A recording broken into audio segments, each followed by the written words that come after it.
ஊர் சார்ந்த சொந்தங்களிடம் முறையாக கொண்டு சென்று சேர்த்து இப்பள்ளிக்கு ஏதேனும் முடிந்த உதவிகளை நம்மால் இயன்ற அளவு செய்து கொடுக்க வேண்டும் என்பதனை தெரிவித்துக் கொள்கிறேன்.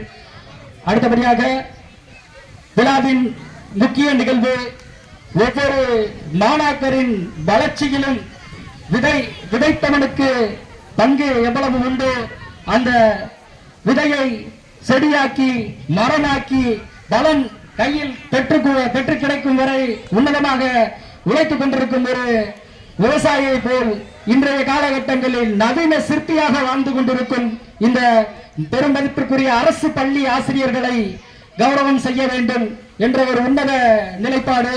அது எழில் அறக்கட்டளை ஆரம்பிச்ச முதல்ல இருந்த செப்டம்பர் 5 ஆசிரியர் தின விழா அதை கொஞ்சம் அதிகமா நான் முன்னிலைப்படுத்துவேன். இடைப்பட்ட நாட்கள் ஆசிரியர் தினத்துலதான் நான் அந்த ஆசிரியர்களை கௌரவப்படுத்துவேன்.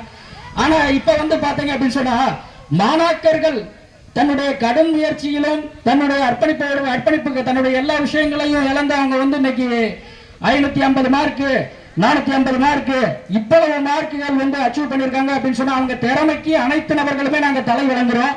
இருந்தாலும் அந்த திறமைக்கும் முக்கியமான பெரும் பங்களிப்பு கொடுத்தாங்க பாருங்க. அர்ப்பணிப்பு உணர்வோட தான் பிள்ளை எடுத்தா கூட எவ்வளவு சந்தோஷம் அடைகிறாங்களோ இல்லையோ, ஆனா என்கிட்ட படிச்ச பிள்ளை நிறைய மார்க் எடுத்துச்சு அப்படின்னு சொன்னா எனக்கு அவ்வளவு பெரிய பெருமைப்பா, நான் 100% ரிசல்ட் கொடுத்தேன்ப்பா, நீங்க போட்டி போடுறீங்க அப்படின்ற விஷயம் தான் உங்க எல்லாருடைய மனசுலையும் தோணிக்கிட்டு இருக்கு.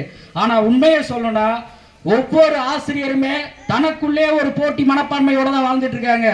100% ரிசல்ட் கொடுக்கணும், தன்னுடைய மாணவர் தான் வகுப்பு மாணவர் முதல் மதிப்பெண் பெறணும், ஏதாவது ஒரு பாடத்துல சென்டம் எடுக்க வைக்கணும், முடிஞ்ச அளவுக்கு தரமான ஒரு மதிப்பெண் கிடைக்கிற அளவுக்கு நம்ம அர்ப்பணிப்போட செயல்படணும் அப்படின்ற ஒரு விஷயத்தை மையமா வச்சு இரவு பகல் பாராம அயராது உழைத்துக் கொண்டிருக்கிறார்கள். கேட்டா சொல்லுவேன், வெளியில பேசுறேன்.